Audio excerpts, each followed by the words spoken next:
Salut à tous, on se retrouve pour l'épisode 1431 du Zap Image. On commence aujourd'hui avec l'équipe de l'OL et tout d'abord le futur maillot domicile de Lyon pour la prochaine saison. Rien d'officiel mais il y a de grandes chances que ça va être ça le futur maillot de l'OL. Toujours un maillot blanc avec le sponsor Emirates Fly Better en plein milieu du maillot.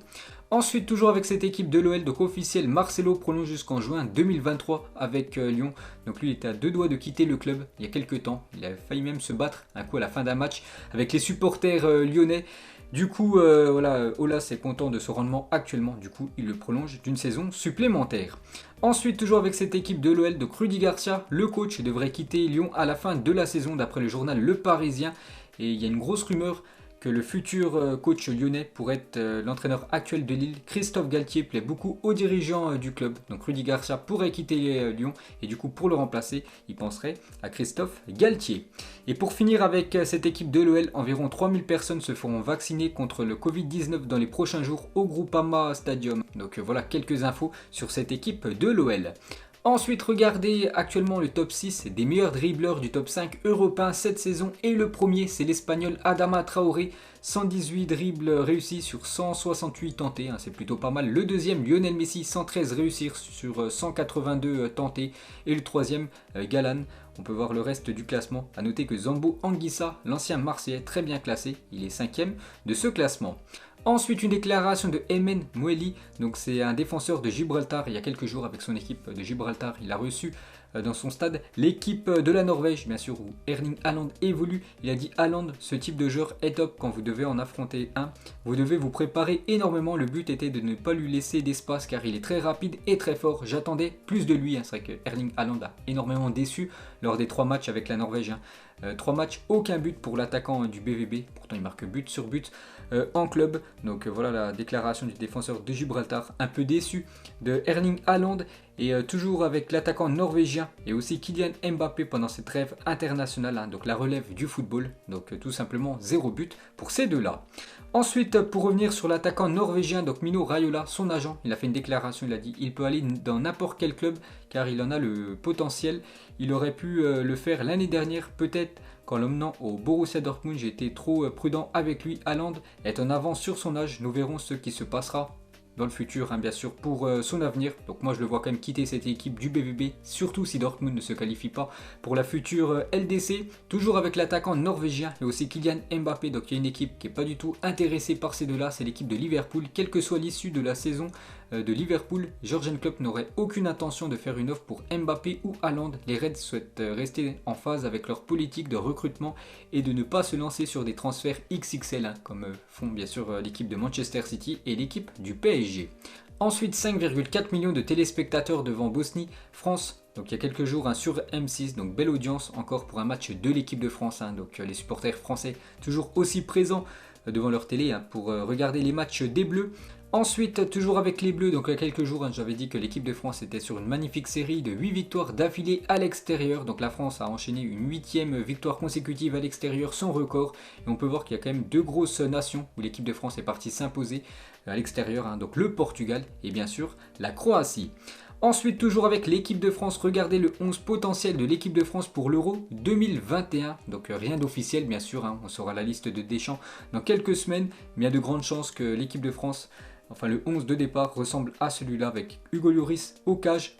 Donc peut-être Ferland Mendy côté gauche. C'est vrai qu'il est en ballottage avec Lucas Hernandez et Lucas Digne, Kimpembe, Varane, Pavard. Donc Kimpembe, Varane, je pense que ça sera ça bien sûr la défense. Côté équipe de France, Pogba, Kanté en 6, Mbappé, Griezmann, Ousmane Dembélé côté droit et certainement Giroud en attaque.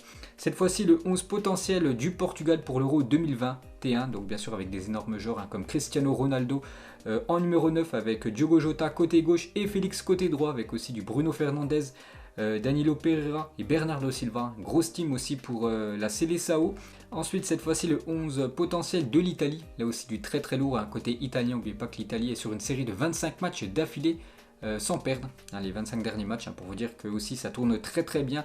Donc en attaque, on regarde surtout le secteur offensif. Ciro Immobile, Chiesa côté droit et Insigne côté gauche. Cette fois-ci le 11 potentiel de l'Espagne aussi, qui va être une grande nation favorite pour remporter cette édition avec du Morata, Gérard Moreno côté gauche, Ferran Torres côté droit, du très très lourd côté espagnol.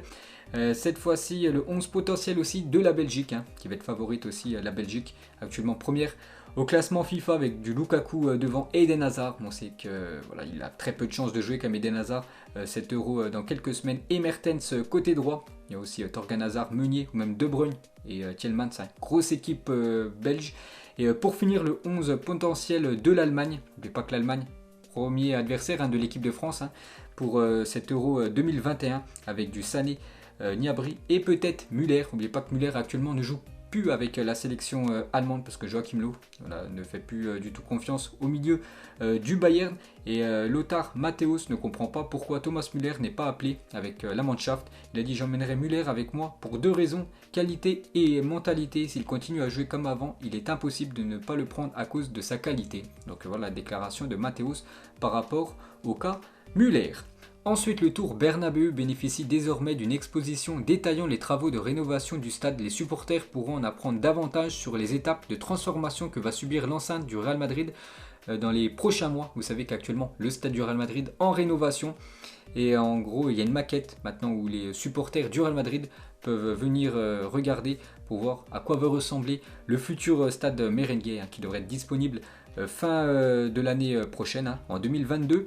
Ensuite, toujours avec les stades de foot, certains stades aux États-Unis sont de pure merveille, et dire que la Coupe du Monde 2026 aura lieu en Amérique du Nord, bien sûr, au Mexique, aux États-Unis et au Canada. Regardez les futurs stades de la Coupe du Monde 2026 aux États-Unis, ils sont tout simplement magnifiques. Ensuite, on revient en Europe et l'UEFA supprime sa jauge de 30% maximum de spectateurs dans les stades. Chaque pays sera désormais libre de limiter ou non le public dans les stades, et c'est officiel donc pour les prochains matchs, par exemple de l'équipe de France. Donc ça sera la France qui pourra dire combien de supporters peuvent venir assister au match des Bleus. Donc ça peut être un match bien sûr à huis clos, parce qu'il y a de fortes chances, mais ça peut être par exemple 50% du stade, 30% même à guichet fermé si bien sûr la France accepte. Donc on en saura un petit peu plus dans les prochains jours. Ensuite, saviez-vous, chauffeur-livreur Fabrice Aprudzes a eu le droit à 17 minutes de gloire lors d'un Bordeaux OM en 2012 en prime time sur Canal+. Celui qui n'avait jusque-là joué qu'en amateur, 68 buts en 4 saisons, est entré à la place de Mathieu Valbuena et personne ne le connaissait à l'époque. Il est rentré en cours d'un match entre l'équipe de Bordeaux et l'équipe de Marseille. Il a joué seulement 17 minutes en professionnel lors de ce match. Donc une petite info sur ce joueur amateur qui a joué pendant 17 minutes avec bien sûr le monde professionnel. Ensuite, regardez ce banc du Real Madrid il y a quelques années, bien sûr avec du Cristiano Ronaldo, Karim Benzema, Mesut Özil et le coach Zinedine Zidane. Et le dernier, c'est un joueur, je crois turc, Nuri Sahin, ancien joueur merengue. Ensuite, BMW devient le nouveau partenaire automobile de l'AC Milan. Donc félicitations à cette équipe de Milan. Donc normalement, tous les joueurs de l'AC Milan vont recevoir une BMW gratuite dans quelques mois. Ensuite, officiel, Alex Collado, 21 ans, prolonge jusqu'en 2023 avec le FC Barcelone. Donc lui, actuellement, il évolue du côté du centre de formation Blaugrana, où il a quand même 21 ans. Il faudrait qu'il commence à percer, qu'il intègre l'équipe première, parce qu'il y a des joueurs beaucoup plus jeunes que lui, qui jouent déjà en équipe première. Je pense à Ilex Moriba ou même à Pedri. Mais on peut voir que le FC Barcelone compte sur lui parce qu'il prolonge son contrat. Ensuite, une déclaration de Kylian Mbappé sur le match face au Bayern. Donc c'est dans quelques jours, c'est mercredi les gars. Énorme choc bien évidemment. Donc il a dit: cette finale perdue est une blessure, on rejoue contre eux. Mais c'est un contexte différent. C'est sur 2 matchs, on a beaucoup appris depuis cette finale perdue l'année dernière. En Ligue des Champions, on va donner le meilleur de nous-mêmes pour essayer de passer. Donc voilà la déclaration de Kylian Mbappé par rapport à ce match déterminant pour le Paris Saint-Germain pour la suite de cette LDC. Et toujours avec ce choc, Paris-Bayern et Robert Lewandowski. Un forfait bien sûr pour déjà ce match aller. Donc veut à tout prix jouer le match retour face au Paris Saint-Germain le 13 avril prochain, donc la semaine prochaine. De son côté, le Bayern Munich ne prendra aucun risque. Donc voilà l'objectif de Robert Lewandowski. Donc déjà, on sait qu'il est forfait cette semaine, mais il veut être apte à jouer le match retour la semaine prochaine au Parc des Princes du côté de Paris. Et on peut voir qu'il y a eu pas mal de blessés pendant cette trêve internationale ces derniers jours. Donc on a parlé de Robert Lewandowski, et parmi les nombreux joueurs qui se sont blessés pendant la trêve se trouvent notamment donc Lewandowski, Niklas Süle, Toni Kroos aussi, N'Golo Kanté, Martial, Verratti, Florenzi, Diallo, Odegaard, Félix et Hudson-Odoi. C'est vrai qu'il y a encore eu beaucoup de dégâts pendant cette trêve internationale. Ensuite, regardez les meilleurs buteurs avec une sélection A européenne. Donc le premier, c'est toujours Cristiano Ronaldo. Donc il est bien à 103 buts, CR7, c'est marqué 102, mais il est bien à 103 buts. Donc il devance Puskás, 84 buts, l'attaquant hongrois. Et aussi Kocsis, bon, lui c'est un joueur aussi très ancien, 75 buts. On peut voir que Klose, lui 71 buts avec la Mannschaft. Ensuite, regardez les joueurs les plus titrés de l'histoire du football. Et le premier, les gars, on peut voir que c'est Dani Alves. Plus de 40 trophées remportés tout au long de sa carrière. C'est énorme. Donc beaucoup avec l'équipe du FC Barcelone, quelques-uns avec le Paris Saint-Germain et aussi avec l'équipe de la Juventus. Donc le deuxième, ex-aequo, Iniesta et Maxwell, 37 trophées. On peut voir que Messi en a remporté 35 et Cristiano Ronaldo, 33 trophées tout au long de sa carrière. Ensuite, direction l'Espagne, on va parler du Real Madrid.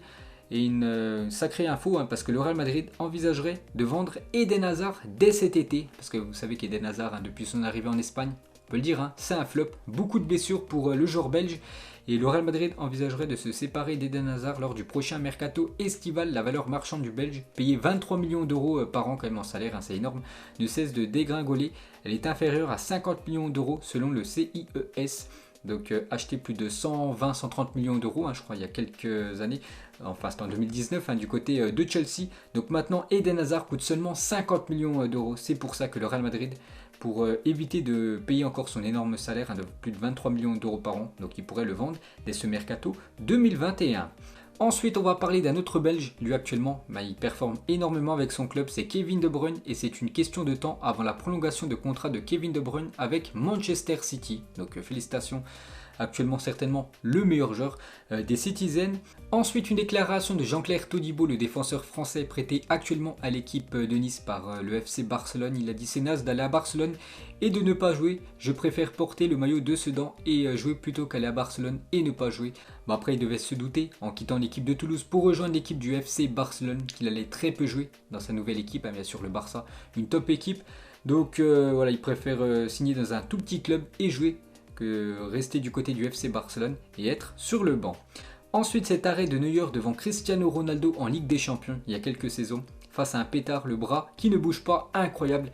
Manuel Neuer, certainement l'un des meilleurs gardiens de l'histoire du football. Donc quelques photos bien sûr de ce choc Real Madrid contre l'équipe du Bayern. Et cet arrêt incroyable de Manuel Neuer contre CR7.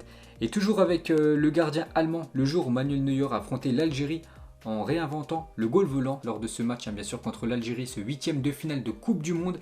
Donc l'Algérie avait déjà poussé la Mannschaft jusqu'aux prolongations, bien sûr, vu que ça s'était joué en prolongation, la victoire allemande.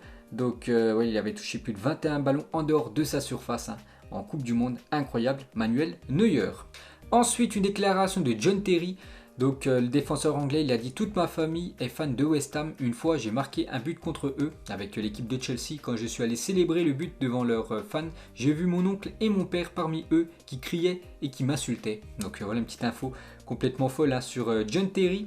Ensuite, la Juventus est championne d'Italie depuis plus de 3200 jours. Quel exploit pour cette équipe de la vieille dame depuis la saison 2011-2012 jusqu'à la saison dernière. À chaque fois, la Juventus a remporté le championnat, 9 saisons d'affilée. Donc cette année, c'est compliqué parce qu'ils ont pas mal de points de retard par rapport à l'Inter Milan, mais c'est un sacré exploit pour cette équipe de la Juventus. Ensuite, une photo de 4 joueurs néerlandais qui ont évolué il y a quelques années du côté du Real Madrid. Donc bien sûr Schneider, Robben, Van Nistelrooy tout au fond et le dernier c'est Van der Vaart. Ensuite, Gérard Piqué, il a dit: ma pire défaite, je n'ai jamais été une personne pour venir au vestiaire et tout jeter par terre, peut-être celle de Liverpool, la remontada à Anfield, à cause du résultat que nous avons obtenu au match aller. Un petit rappel, l'équipe du Barça s'impose 3-0 au Camp Nou et le match retour, une catastrophe, 4-0. Ils se sont inclinés, bien sûr, éliminés. Donc vous n'êtes jamais préparé à ça, bien sûr, de prendre une claque comme ça. Ensuite, on va parler de Lionel Messi, attend toujours la proposition de Laporta, même si la lutte pour les titres est actuellement la plus importante pour l'Argentin. Pour Messi, le projet sportif est le plus important et il le sait qu'il gagnera moins que ce qu'il gagne actuellement s'il prolonge, d'après Mundo Deportivo. Donc d'après ce journal espagnol, Messi attend toujours la proposition de Laporta pour voir s'il va continuer ou non du côté de Barcelone. Ensuite, on va parler de 4 joueurs qui ont terminé leur carrière avec leur club avec un magnifique trophée. On commence tout d'abord avec Cristiano Ronaldo, son premier match, 23 août 2009, une victoire 3-2 contre le Deportivo La Corogne, et son dernier match, bien sûr, le succès en Ligue des Champions, une victoire 3-1 contre Liverpool en 2018. Cette fois-ci, Xavi, le premier match, le 18 août 1998, donc il y a longtemps bien sûr, il a fait toute sa carrière du côté du FC Barcelone. Et bien sûr son dernier match, une victoire en finale de Ligue des Champions contre la Juventus en 2015. Vincent Kompany lui aussi l'a terminé avec un trophée, donc la FA Cup, avec une sacrée correction qu'ils avaient infligée en finale contre l'équipe de Watford. City s'est imposé 6-0 en finale. Et pour finir, un Philippe Lam, lui qui avait terminé bien sûr en s'imposant 4-1 contre l'équipe de Fribourg. Ensuite, saviez-vous, avant l'apparition des tableaux d'affichage, les footballeurs faisaient des entailles sur les montants des buts pour compter leurs buts. Ils comptaient alors le nombre de marques pour connaître le score final. Avant, bien sûr, à l'époque, il n'y avait pas de tableau d'affichage. Donc à chaque fois qu'il y avait un buteur, en fait, ils faisaient une petite entaille sur les poteaux. Et à la fin du match, ils allaient voir combien il y avait d'entailles pour savoir le score du match. Ensuite, une déclaration de Fabregas sur N'Golo Kanté. Il a dit: malheureusement, le football est désormais basé sur votre réputation. N'Golo est reconnu pour courir beaucoup et récupérer le ballon, mais il fait très bien beaucoup d'autres choses dont personne ne parle. C'est l'un des meilleurs joueurs avec qui j'ai joué. Donc très belle déclaration de l'Espagnol envers N'Golo Kanté. Ensuite, d'après El Chiringuito TV, donc c'est une chaîne sportive espagnole qui parle que de foot. Et pour cette chaîne sportive espagnole, le Real Madrid vise 3 joueurs pour ce prochain mercato aussi, du très lourd. Donc tout d'abord David Alaba qui pourra arriver gratuitement du côté du Real Madrid. Mais le Real Madrid viserait aussi Kylian Mbappé et Erling Haaland dès ce mercato 2021. 2 transferts, donc Haaland et Mbappé. Donc après, je pense pas que ça peut se faire, ça serait tout simplement trop cher pour le Real. Ensuite, regardez les joueurs qui ont reçu le soulier d'or européen et le ballon d'or lors de la même année depuis 1968. Donc on peut voir Gerd Müller en 70, Ronaldo en 97, Cristiano Ronaldo en 2008 et 2014 et Léo Messi en 2010, 2012 et 2019. Et pour revenir sur R9, donc l'année 2002 de Ronaldo, le Brésilien, magnifique, une coupe du monde remportée, un ballon d'or, une coupe intercontinentale, un soulier d'or, meilleur joueur FIFA. Il a été élu 11 d'or, personnalité sportive de l'année BBC, meilleur joueur EFE et il a terminé meilleur buteur de la Coupe du Monde 2002 devant Miroslav Klose. Ensuite, Mikel Arriola, le président de la Liga MX mexicaine, il a dit la prochaine étape ce serait d'avoir Léo Messi ou Cristiano Ronaldo ici au Mexique ou aux États-Unis, peut-être dans la phase finale de leur carrière. On peut imaginer qu'ils pourraient venir ici en fin de carrière, évoluer en Amérique du Nord. Ensuite les gars, on va parler d'un match du Paris Saint-Germain, c'était le 3 octobre 2012, un match de Ligue des Champions. Le PSG s'est déplacé du côté de Porto, donc défaite des Parisiens, mais ils avaient énormément souffert du côté de Porto. L'équipe de Porto avait tiré 40 fois au but, 26 tirs cadrés pour l'équipe de Porto, seulement un but. Donc bon, après l'équipe portugaise avait quand même remporté le match 1-0. Ensuite, saviez-vous, en 1986, Osvaldo Ardiles dispute son dernier match avec Tottenham. Pour l'occasion, il fait appel à son ami Diego Maradona pour jouer ce match contre l'Inter Milan avec lui. Donc Diego Maradona a donc porté le maillot de Tottenham. Ensuite, l'agent de Camavinga, il a fait une déclaration. Il a dit: il peut jouer l'année prochaine en Première Ligue. Il est si bon, s'il le fera ou non, je ne sais pas. Jouer devant 100 000 personnes ne va pas lui faire peur. C'est un garçon adorable et je pense qu'il va être une superstar dans le futur. Le jeune crack rennais. Ensuite, Cassano tacle l'Inter Milan de Mourinho. C'est vrai que Cassano, ancien joueur du Real Madrid, de l'Inter, ancien joueur aussi de la sélection italienne, donc il clash pas mal de footballeurs, souvent Cristiano Ronaldo cette fois-ci. L'équipe de l'Inter Milan en 2010 où Mourinho était le coach, il a dit: je dois dire que l'Inter est mon équipe et qu'ils ont remporté la Ligue des Champions il y a 11 ans mais pas en jouant au football. Donc voilà le clash envoyé à l'équipe de Mourinho. Et pour finir ce zap image, quelle est la meilleure équipe nationale du 21e siècle parmi ces 4 équipes ou une autre? Donc l'Italie de 2006, le Brésil de 2002, l'Allemagne de 2014 ou l'Espagne de 2010 ou une autre équipe, pourquoi pas l'équipe de France de 2018. Donc parmi ces 4 nations, moi je mettrais quand même bien sûr l'équipe espagnole de 2010. C'était tout simplement l'équipe la plus forte qui m'a le plus impressionné ces dernières années. Donc voilà les gars, la fin de ce zap image 1431. Donc si ça vous a plu, un petit like et on se retrouve demain pour le prochain épisode. Ciao à tous.